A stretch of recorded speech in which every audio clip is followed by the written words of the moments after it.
우리가 신앙생활하면서 늘 스스로에게 질문해야 될 것 가운데 하나가 내가 지금 왜 예수님을 믿고 있는가? 무엇을 위해서 예수님을 믿고 있는가?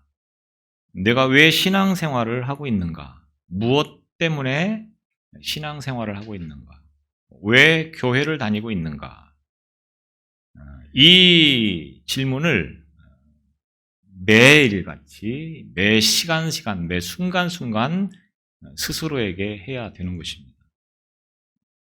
교회를 다니면서도 신앙생활을 하고 있으면서도 예수님을 믿으면서도 내가 왜 교회를 다니고 왜 예수님을 믿고 왜 신앙생활을 하고 있는지를 제대로 알지 못하는, 물론 머릿속으로는 알고 있죠. 알고 있는데 그 아는 것이 내 마음속에서 깊은 울림을 주는 그런 삶을, 신앙생활을 하지 못하는 그런 사람들이 참 많다고 하는 것입니다. 신앙생활을 왜 하는지를 제대로 알고 있다고 하면 신앙생활에 있어서 분명한 변화가 일어날 수밖에 없다고 하는 것입니다. 다시 말하면 신앙생활에 변화가 일어나지 않는 것은 신앙생활을 왜 하고 있는지를 제대로 이해하지 못하고 있거나 생각하지 않고 신앙생활을 하고 있다라고 이야기를 할 수가 있는 것입니다. 그럼 여러분은 지금 아무런 문제 없이 신앙생활을 제대로 하고 있다고 생각하십니까? 다시 말하면 신앙의 목적에 부합한 그런 신앙생활을 하고 있느냐고 하는 겁니다. 교회를 다녀야 되는 그 목적에 부합한, 예수를 믿고 있는 것에 그 부합한 삶을 살아가고 있느냐, 아니면 형식적이고 습관적으로 교회를 다니고 있고 신앙생활을 하고 있는 것 아니냐라고 하는 것을 생각해 봐야 된다고 하는 것입니다. 신앙생활 하는 그리스도인들에게 있어서 가장 중요한 것이 무엇이라고 생각하십니까? 각자 표현하기에 따라서 조금씩 차이는 있을 수 있겠지만 공통적인 것이 있다고 하면 그 하나가 예배입니다. 예배. 신앙생활하는 그리스도인들에게 가장 중요한 것이 뭐냐? 예배 생활. 예배를 통해서 하나님의 임재를 느끼고 하나님을 찬양하고 하나님을 경배하는 삶을 살아가는 것이 곧 신앙인의 모습이라고 하는 것입니다. 그래서 이 신앙생활에 있어서 가장 기본적이고 생명보다 더 중요한 것이 예배다라고 말씀을 드릴 수 있는 것입니다. 초대교회에 많은 그리스도인들이 이 예배에 목숨을 걸고 생활했던 것을 우리는 교회사를 통해서 볼 수 있습니다. 왜?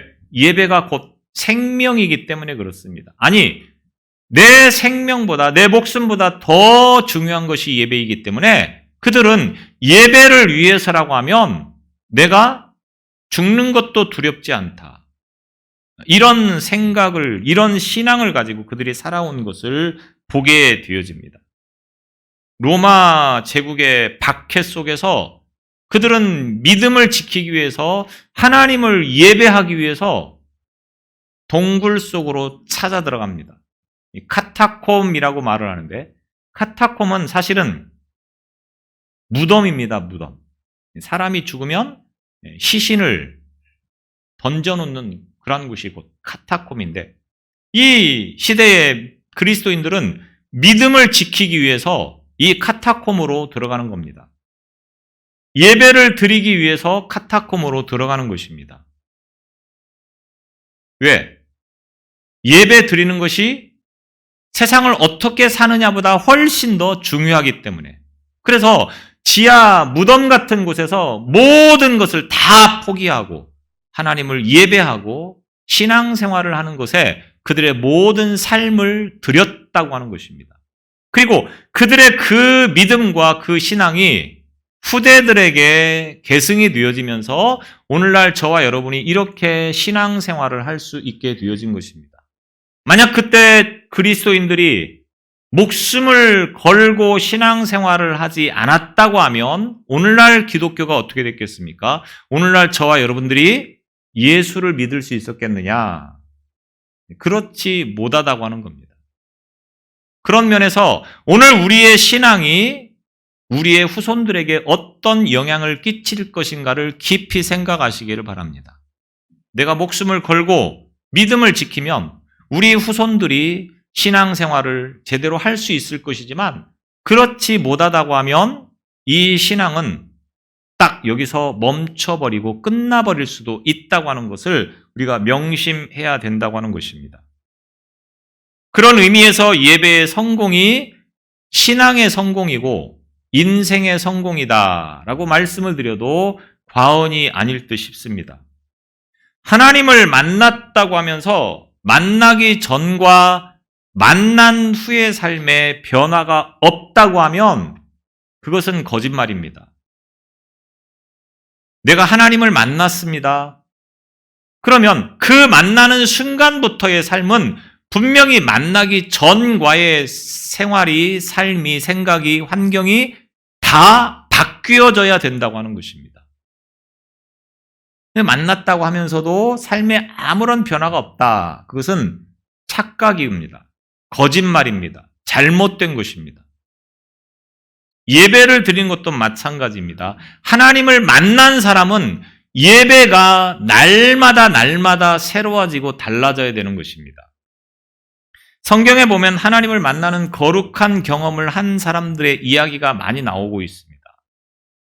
물론 여러 가지 환경과 상황에 의해서 조금씩 차이는 있을 수 있습니다. 그런데 많은 경우에 하나님을 만나는 거룩한 경험을 한 상황은 예배의 자리를 통해서 그런 경험이 일어나고 있다고 하는 것을 분명히 기억하시기를 바랍니다.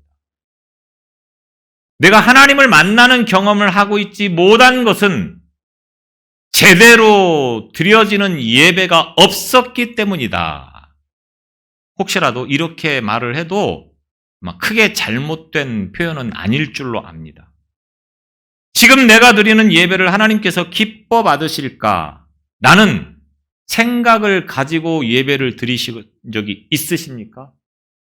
오늘 이 예배를 하나님께서 기뻐 받으실까? 오늘 하나님께서 이 예배를 어떤 모습으로 보실까? 이런 것들을 생각하면서 예배를 드려본 적이 있느냐고 하는 겁니다. 늘 똑같은 생각, 똑같은 마음, 똑같은 행동의 예배는 언제나 그 자리일 수밖에 없습니다. 어제 드렸던 예배, 그리고 오늘 드리는 예배, 무엇이 달라졌습니까? 달라진 것이 하나도 없이 똑같은 그 예배를 드리고 있다고 하면 역시 그 예배는 어제와 별반 다를 바 없는 결과를 가져올 뿐이라고 하는 것입니다. 예배는 분명히 드릴 때마다 달라져야 합니다. 그런데 대부분의 경우에 뭐습니까? 다 예배는 똑같은 것 아니냐? 순서도 똑같고 의식도 똑같고 모든 것이 장소도 똑같고 시간도 똑같고 똑같은 그런 예배를 드리고 있으니까 예배도 똑같다 이렇게 생각을 합니다. 그런데 혹시 그런 경험을 해보신 적 있습니까? 똑같은 시간, 똑같은 장소에서 똑같은 예배를 드리고 있지만 예배가 지난번과 오늘의 예배가 달랐다. 참된 예배는 분명히 달라져야 합니다. 하나님께서 우리의 예배를 통하여서 예배가 마쳐진 다음에 그 예배를 평가하시고 그리고 결과를 우리에게 알려주시면 얼마나 좋겠습니까? 그래, 오늘 우리의 예배는 10점 만점에 몇 점 이렇게 평가해 주시고 그리고 그 결과를 알려주시면 이렇게 드리면 8점이구나. 그러면 9점을 향하여서 조금 더 노력해야 되겠구나. 이럴 텐데 안타깝게도 하나님은 결과를 말씀하시지 않는다고 하는 겁니다. 예배를 평가하지 않는다고 하는 것입니다. 그러다 보니 10년을 예배드리고 20년을 예배드리고 평생을 예배드려도 언제나 똑같은 예배입니다. 그 자리에서 똑같이 예배를 드리고 있다고 하는 것입니다. 한결같은 게 참 좋은 거죠. 그런데 영적으로 보면, 신앙적으로 보면 한결같다고 하는 것처럼 불행한 것이 없다고 하는 것을 기억하시기 바랍니다. 자칫하면 하나님께서 오늘 이사야 29장 13절을 통해서 내 백성이 입으로는 나를 가까이하며 입술로는 나를 공경하나 그들의 마음은 내게서 멀리 떠났나니, 이런 책망을 들을 수도 있다고 하는 것을 기억하시기 바랍니다. 입으로는, 입술로는 하나님을 공경한다고 말하고 하나님을 예배한다고 말하는데 마음은 그 하나님께 나아가지 못하는, 몸은 나와 있으나 예배를 드리고 있는 것 같으나 마음은 다른 곳에 가 있는 그런 예배, 하나님은 결코 그런 예배를 받으시지 않는다고 하는 것입니다. 책망을 듣는다고 하는 것입니다. 이사야의 부르심에 대한 설교를 우리가 많이 듣습니다. 저도 작년엔가 이 설교를 했습니다. 얼마 안 됐습니다. 해가 바뀌니까 머리도 바뀌어야 되겠죠. 그래서 기억이 안 나실지도 모르겠는데 분명히 제가 한 지 얼마 안 됐습니다. 오늘 이 본문의 말씀이 이제 그때와는 조금 다른 시선에서, 다른 방향에서 말씀을 나누려고 합니다. 이사야는 우시야 왕이 죽던 해에 선지자로 부름을 받았다. 1절을 통해서 이렇게 말하고 있습니다. 그런데 이 우시야 왕에 대해서 평가하기를 역대하 26장 4절에 보면 그는 자기의 아버지 아마샤가 한 모든 일을 본받아서 주님께서 보시기에 올바른 일을 하였다라고 평가받고 있습니다. 주님께서 보시기에 올바른 일을 하였다. 이 말은 영적으로, 신앙적으로 하나님 앞에서 최선을 다해서 그 신앙을 지키려고 하는 왕이었다. 이런 평가가 되겠습니다. 이 우시야가 왕위에 있을 때 활동을 했던 선지자 가운데 한 사람이 스가랴라고 하는 선지자입니다. 이 스가랴 선지자의 조언을 받으면서 우시야 왕은 비교적 영적으로 깨어있는 그런 왕의 직책을 감당하는 왕이었었습니다. 그래서 하나님께서 그를 형통케 하셔서 오랜 시간 동안 태평성대를 누릴 수 있도록 하셨다고 하는 것입니다. 경제적인 번영, 또 물질적인 풍요를 누렸던 것이 우시야 왕이 통치하고 있던 시대였다. 역대하 26장에 보면 이렇게 평가하고 있습니다. 이런 태평성대가 그들의 영적 부흥기가 되어지면 얼마나 좋겠습니까? 삶이 평안할 때, 부유할 때 하나님을 찾고 하나님 앞에 더 기도하고 더 영적으로 살기 위해서 힘을 쓰면 얼마나 좋겠습니까? 그런데 대부분의 경우는 삶이 풍요로워지고 여유가 있어지다 보면 하나님께 더 가까이 나아가는 것이 아니고 자꾸만 세상 쪽으로 나아갈 수 있는 확률이 많아지는 것을 보게 되었습니다. 우시야가 잘 하다가 노년에 하나님 앞에서 큰 죄를 범하게 되어집니다. 하나님 앞에 제사를 드리는 데 있어서 분향은 제사장이 해야 되는데 자신이 그 일을 직접 하는 교만함을 가지게 되어집니다. 그래서 하나님으로부터 문둥병이라고 하는 질병을 받게 되어지고 이 병 때문에 격리되어서 생활하다가 결국 쓸쓸하게 죽음을 맞게 되어진다고 하는 것입니다. 이런 유다의 상황이 영적으로 도덕적으로 극심하게 혼란하게 되어지고 타락한 상태가 되어지는 것을 봅니다. 그래서 이사야는 당시 상황에 대해서 이사야 1장 5절에 보면 온 머리는 병들었고 온 마음은 피곤하였으며 발바닥에서 머리까지 성한 곳이 없이 상한 것과 터진 것과 새로 맞은 흔적뿐이었다. 이 상황을 이렇게 표현하고 있습니다. 성한 것이 없다고 하는 겁니다. 모든 것이 다 터지고 깨지고 상했다. 하나님을 저버리고 거역하고 악을 행하였기 때문에 그들이 영적으로 완전히 침체에 빠져들어가는 그런 결과를 가져왔다고 하는 것입니다. 그래서 이사야 선지자는 이제 하나님의 부름을 받아서 사역을 감당하게 되어집니다. 이사야 선지자는 이렇게 그의 서신서를 시작하고 있습니다. 1장 11절에 보면 너희가 내 앞에 보이러 오니 이것을 누가 너희에게 요구하였느냐 내 마당만 밟을 뿐이니라 헛된 재물을 다시 가져오지 말라. 이사야 시대에 많은 사람들이 예배와 제사에 열심히 참석을 합니다. 그런데 문제는 제사를 드리고 예배를 드리는 일에 많은 사람들이 모여들기는 하지만 모든 것이 다 형식적이고 습관적이었다고 하는 겁니다. 마음이 없이, 몸은 나와 있으나 마음이 없이, 재물은 가지고 왔으나 마음은 없이 형식적이고 습관적인 그들의 예배의 모습이 되어져 버리고 말았다라고 하는 것입니다. 그래서 그런 예배를 드리고 있는 이스라엘을 하나님께서는 책망하실 것이라고 하는 것입니다. 또 이사야 43장 22절로 24절에 보면 그러나 야곱아 너는 나를 부르지 아니하였고 이스라엘아 너는 나를 괴롭게 여겼으며 내 번제의 양을 내게로 가져오지 아니하였고 내 제물로 나를 공경하지 아니하였느니라. 이스라엘이 하나님을 괴롭게 여겼다고 하는 겁니다. 번거롭게 여겼다고 하는 것입니다. 귀찮은 존재쯤으로 여겼다고 하는 겁니다.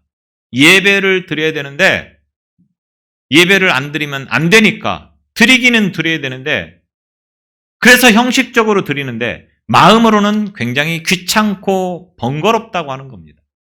없어졌으면 좋겠다고 하는 겁니다. 안 드렸으면 좋겠다고 하는 겁니다. 그런 예배를 하나님이 받으시겠습니까?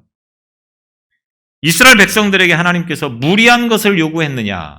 결코 그렇지 않다고 하는 것을 성경은 우리에게 분명히 말씀하고 있습니다. 그들이 제사를 드릴 때는 반드시 제물을 가지고 나와야 됩니다. 제물에 관해서도 정확하게 규격을 말씀하고 있습니다. 그런데 하나님이 그들에게 무리하게 제물을 가지고 나와라 이렇게 말씀한 것이 아니라고 하는 거죠. 그들의 상황과 환경과 형편에 맞게 제물을 가지고 올 수 있도록 하나님이 배려를 해주셨습니다. 그들은 그것을 귀찮게 여겼고 하나님은 참 매정하신 분이다라고 생각을 하고 있다고 하는 것입니다. 그런 예배를 드리는 이스라엘을 보면서 하나님은 결코 예배를 받으시려고 하는 마음을 전혀 가질 수가 없었다라고 하는 겁니다. 또한 생활도 마찬가지입니다. 그들이 하나님의 백성임에도 불구하고 사치스럽고 먹고 마시고 입고 꾸미는 것에 온통 관심을 기울일 뿐이다라고 3장을 통해서 보면 기록하고 있습니다.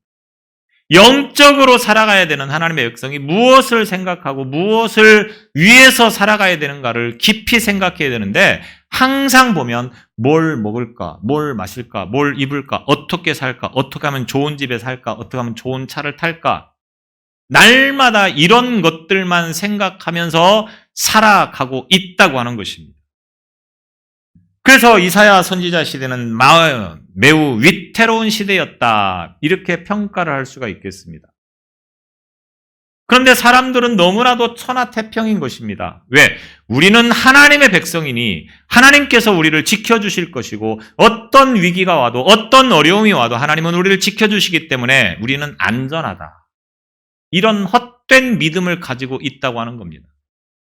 교회를 다니고 있으면 이것이 신앙이고 믿음인 것처럼 착각하는 것과 다르지 않습니다. 교회를 다니는 것이 믿음이 아닙니다. 교회를 다니는 것이 신앙생활이 아닙니다. 착각하지 않기를 바랍니다.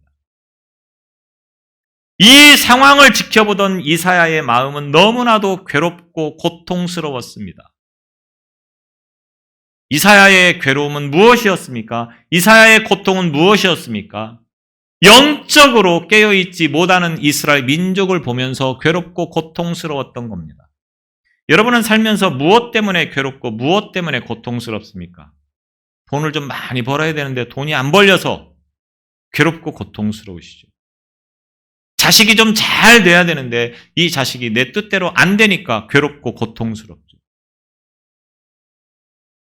이사야가 고통하며 몸부림을 치는 것은 영적으로 깨어있지 못한 것에 대한 아픔이었습니다.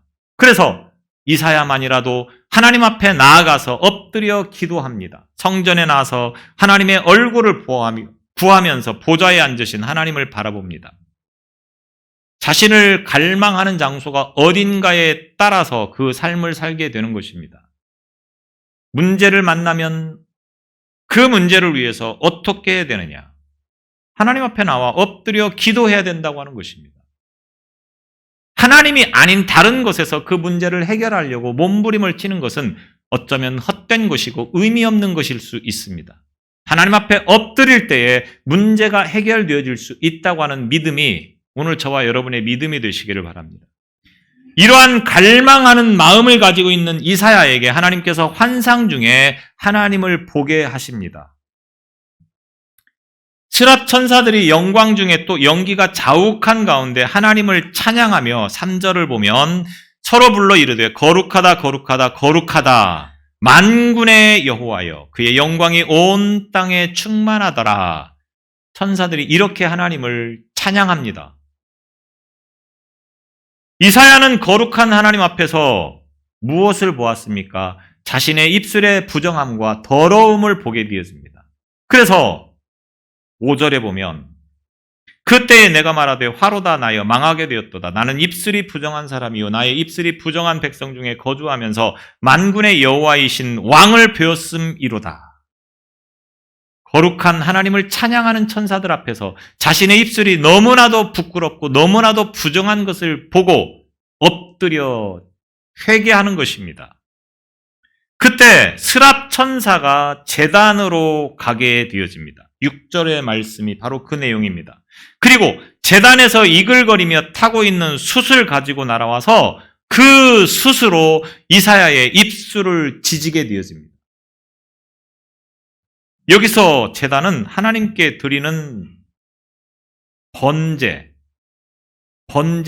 번제단을 의미하는 것이겠죠. 이 번제단이 구약에서 보면 어떤 역할을 하는 것입니까? 하나님 앞에 제사를 드릴 때에 회개하며 자기의 죄를 용서받기 위해서 제물을 끌고 나옵니다. 그리고 그 제물을 이 번제단에서 안수해서 자기의 죄를 전가를 시킵니다. 그 다음에 그 제물을 죽여서 하나님 앞에 불로 태워버리는 겁니다. 그 제물이 타는 순간 내 죄가 타오르는 것입니다.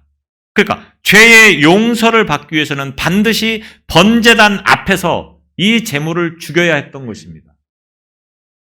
자, 이 번제단이 오늘날로 말하면 무엇을 의미하는 것이겠습니까? 내 죄를 대신해서 십자가에 죽으신 예수 그리스도의 그 십자가가 곧 번제단이라고 하는 것입니다. 제단 앞에 나와서 다시 말하면 예수 그리스도의 십자가의 은혜로 우리의 죄가, 우리의 더러운 것이, 우리의 부정한 것이 깨끗하게 씻김 받는다고 하는 것을 의미하는 것이 됩니다. 이사야가 그 부정한 입술, 더러운 입술이 이 제단에서부터 가져온 불붙은 숯으로 태워짐을 통하여서 모든 것들이 다 사함받게 되었다. 그래서 7절에서 이사야의 입술을 지지면서 이렇게 선포합니다. 이것이 내 입에 닿았으니 내 악이 제하여졌고 내 죄가 사하여졌느니라. 이사야의 부정한 입술, 이사야의 더러운 입술이 이 번제단에서부터 가져온 숯으로 인하여서 다 용서받고 깨끗함을 입었다. 이렇게 지금 선포하고 있는 것입니다. 무슨 말입니까? 이제는 내 입술을 내가 쓰겠다. 하나님께서 너의 입술을 내가 쓰겠다. 이렇게 말씀하는 것입니다. 이제부터 그 입술은, 이사야의 입술은 하나님의 것이다. 이런 의미가 담겨져 있는 것이라고 하는 것입니다. 이것이 곧 하나님의 부르심입니다. 시편 51편 19절에 보면 주께서 의로운 제사와 번제와 온전한 번제를 기뻐하시리니 하나님 앞에 쓰임받기 위해서 가장 먼저 일어나는 현상은 무엇입니까? 더러운 내 죄가 깨끗하게 씻음 받아야 된다고 하는 것입니다. 오늘날 예수 그리스도의 십자가의 그 보혈로 우리의 죄가 깨끗하게 씻음 받은 그 순간부터 우리가 하나님으로부터 부르심 받고 귀한 사명을 감당하는 믿음의 삶을 살게 된다고 하는 것입니다. 이런 자들을 하나님께서 들어 쓰신다고 하는 것입니다. 무슨 말입니까? 우리가 예배를 드릴 때 참회의 기도를 합니다. 여러분이 그 시간을 어떻게 보내고 있는지 모르겠지만 이 참회의 기도가 왜 중요합니까? 참된 예배는 반드시 우리가 회개를 통하여서 죄 씻음을 받고 그리고 거룩함으로 하나님 앞에 예배를 드릴 수 있게 되는 것이기 때문이라고 하는 것입니다. 그래서 참회의 기도를 합니다. 그 시간을 아무 생각 없이 보내지 않기를 바랍니다. 우리가 살아왔던 시간들의 모습을 돌아보면서 하나님 앞에 부끄럽고 하나님 앞에 부정하고 하나님 앞에 더러운 것들이 있다고 하면 철저하게 회개함으로 용서받고 하나님 앞에 예배할 수 있는 삶이 되시기를 바랍니다. 우리가 회개할 때 하나님께서는 자비와 용서를 베푸십니다. 우리가 참된 예배를 드릴 때 비로소 우리가 하나님의 음성을 듣게 되어지고 하나님의 부르심을 받는 삶이 되어진다고 하는 것입니다. 바꿔 말하면 참된 예배를 드리고 있지 못하다고 하면 수많은 예배를 드리고 있다 할지라도 아무런 변화도 없고 기쁨도 없고 감격도 없는 의미 없는 시간이 되어져 버리고 만다고 하는 것입니다.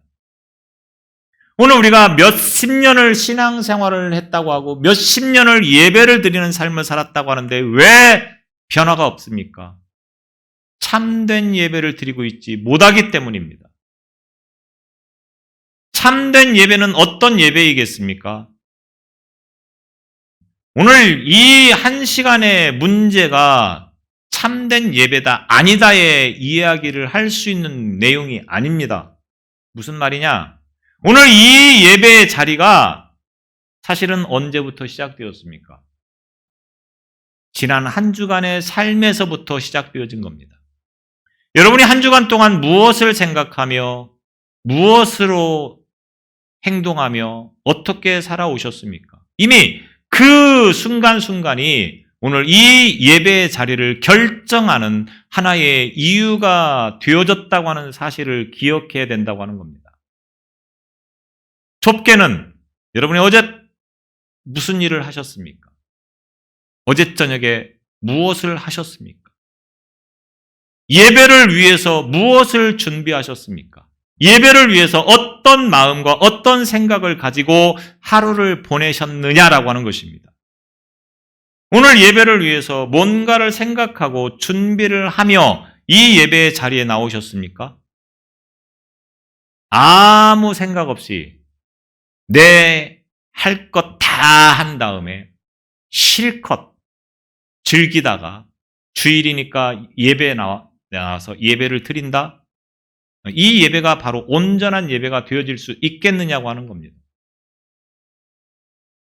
어떤 중요한 자리에 가기 위해서 그 자리에 가서 어떤 옷을 입고 갈까?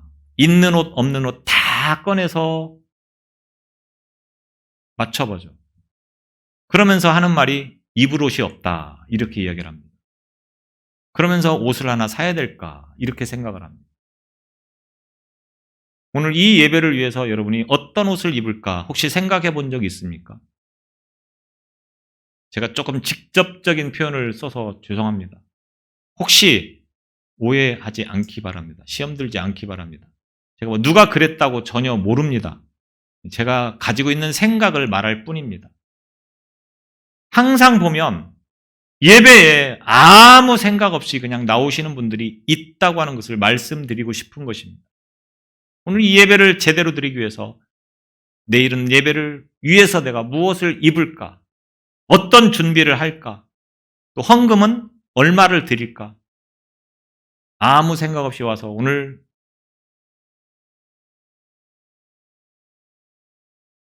말하지 않겠습니다. 어쨌든 예배를 위해서 여러분이 무엇을 생각하며 어떤 어떤 준비를 하고 이 자리에 나왔느냐. 이것이 오늘 예배를 드리는 일에 있어서 결정적인 요소가 되어진다고 하는 것입니다. 아무런 생각도 없이 세상 일에 바쁘고 분주하게 살다가 겨우 시간 되니까 허겁지겁 와서 예배를 드리겠다? 그러면 바빠서 그랬다고 하니까 적어도 오늘 예배를 드리는 이 순간만큼은 조금 일찍 오셔서 기도하면서 예배를 준비하셨어야죠. 그러지 않겠습니까? 시간 맞춰서 오기 바쁘게 와서 예배를 드린다고 하는 그 예배가 제대로 된 예배가 될 수 있겠습니까? 안 오신 분보다야 훨씬 낫겠죠. 그러나 기왕 나와서 예배를 드릴 바에는 하나님이 원하시는, 하나님이 받으시는 예배를 위해서 최선을 다하는 것이 우리의 예배의 태도여야 된다라고 하는 것입니다.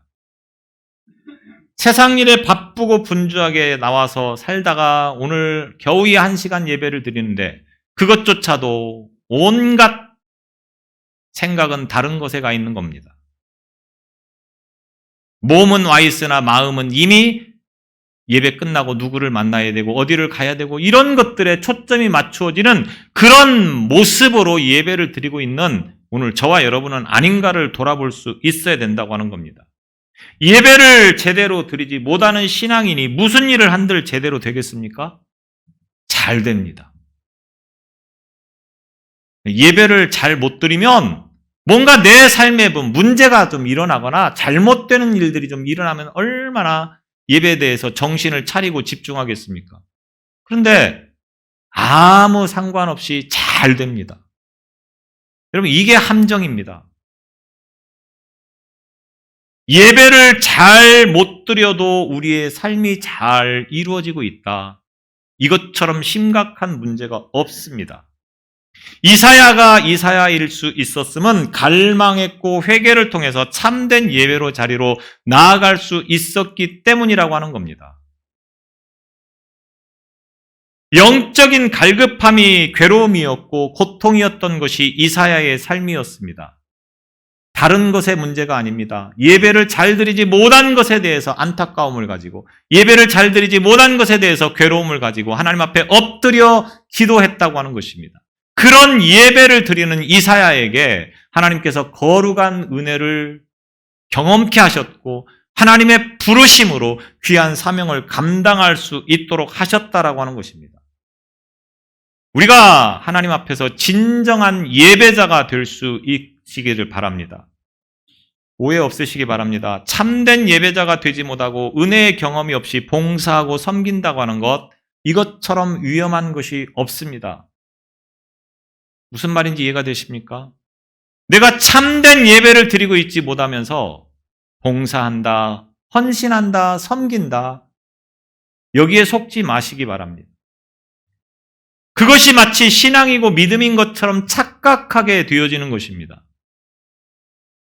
제가 이렇게 말하면 무슨 말인지 잘 이해가 안 될 것 같아서 구체적으로 찍어서 이야기하겠습니다. 예를 들어서 우리가 주일날 식사 봉사를 합니다. 식사 봉사를 하는 데 있어서 굉장히 귀한 일이죠. 꼭 있어야 되는 일입니다. 그런데 그보다 더 앞서 중요한 문제는 뭡니까? 식사 봉사는 봉사를 할지라도 예배 드리는 일이 먼저여야 되고 우선이어야 된다고 하는 것입니다. 그래서 식사 봉사를 위해서 1부 예배 참석하시고 그리고 2부에 이제 헌신을 합니다. 매우 아름답고 귀한 일입니다. 그런데 1부 예배를 드리면서 머릿속에서 그 식사 봉사에 대한 여러 가지 것들을 생각하느라고 예배를 제대로 드리고 있지 못하다? 그러면 밥을 하지 마십시오. 밥 한 끼 안 먹어도 됩니다. 그렇다고 진짜 하지 말라는 얘기가 아니고 집중해서 예배를 잘 드리라고 하는 이야기입니다. 근데 많은 분들이 착각합니다. 내가 봉사하고 헌신하는 것이 믿음인 것처럼. 물론 귀하고 아름다운 일입니다. 그러나 참된 예배가 없는 헌신과 봉사는 문제가 있는 헌신이고 봉사일 수밖에 없다고 하는 것입니다. 이사야와 같이 하나님을 만나는 예배자가 되시기를 바랍니다. 하나님을 만나서 그 하나님께서 나에게 말씀하시는 것을 내 마음에 새기고 그리고 그 하나님 앞에 참된 예배를 드리는 삶이 되어서 하나님을 만난 그 은혜가 경험이 무엇인가를 여러분 모두가 다 한 번씩 경험하시기를 바랍니다. 하나님을 예배한다고 하는 것은 하나님께 최상의 영광을 돌리는 것을 의미하는 것입니다. 그동안 어떻게 예배를 드리셨습니까? 예배를 드릴 때마다 무엇에 시선을 맞추었고 무엇에 집중을 하셨습니까? 몸은 나와 있지만 마음은 다른 곳에 가 있는 예배의 자리는 아니었습니까? 이 시간 예배가 저와 여러분에게 있어서 마지막일지 모른다고 하는 그런 마음으로 예배를 드려본 적 있으십니까? 오늘 아니면 뭐 다음에 있겠지, 다음 주가 있겠지, 다음 주는 없을 수도 있습니다. 그렇다고 하면 이 예배를 통하여서 이제 하나님 앞에 갈 텐데 하나님이 그 순간에 뭐라고 말씀을 하실 것이냐? 우리의 때가 얼마나 남아있다고 생각하십니까? 여러분에게 주어지는 예배의 자리가 적어도 무엇보다도 소중한 시간이 될 수 있기를 바랍니다. 그러기 위해서는 뭐 예배 시간에 늦지 않아야 되겠죠. 또 깨끗하고 단정하게 옷을 입고 예배에 참석하는 것도 중요합니다. 예배에 방해되어지는 모든 것들을 다 제거하고 핸드폰도 끄십시오. 1시간 동안 핸드폰 안 받는다고 뭐 죽을 일 있습니까? 혹시 이런 경우는 있겠죠. 뭐 주차할 데가 없어서 남의 차를 가로막고 있다. 그런 분은 핸드폰을 꼭 쥐고 계십시오. 그리고 차 빼달라고 하면 바로 가서 빼주셔야 됩니다. 그런 일을 하지 않기 위해서 미리 오는 것도 참 중요한 문제입니다. 하여튼 이 예배를 위해서 내가 모든 것을 다 걸겠다.